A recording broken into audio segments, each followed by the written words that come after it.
Hi everyone. Today I want to show you to the foundation of the Korean language.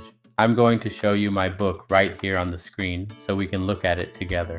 Think of the Korean alphabet, or 한글, just like the English alphabet. These letters you see are just building blocks that we stack together to make words. It's the exact same concept you already know from English. Later on, I'll show you the construction part, how we actually build those words. But for this video, I just want you to get familiar with the letters and what they sound like. So follow along with me on the screen.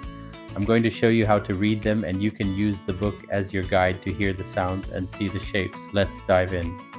Hangeul has the 10 basic vowels. 아, 야, 여, 오, 요, 우, 유, 이. Second and third columns explain how these letters sound. Korean vowels don't have separate names, so the sound is same as name. Let's see 14 basic consonants. Like English has vowels and consonants, Korean has 14 consonants. As you guess, consonants and vowels together make words. Chapter 3 will show you how this works. For now, you just need to understand how each consonant sounds like. Unlike vowels, these consonants have separate names. I will show you the names of these consonants.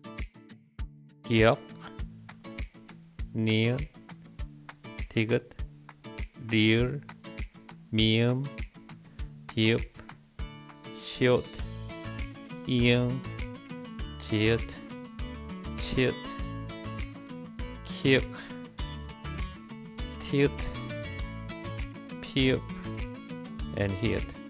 And there you have it, your very first look at the building blocks of Korean. It might feel a little different now, but I promise once you see how these shapes fit together, it's going to click just like a puzzle. Keep practicing those sounds with your book, and in the next video, I'm going to show you how we start stacking these letters to build actual words. Thanks for watching, and I'll see you in the next lesson.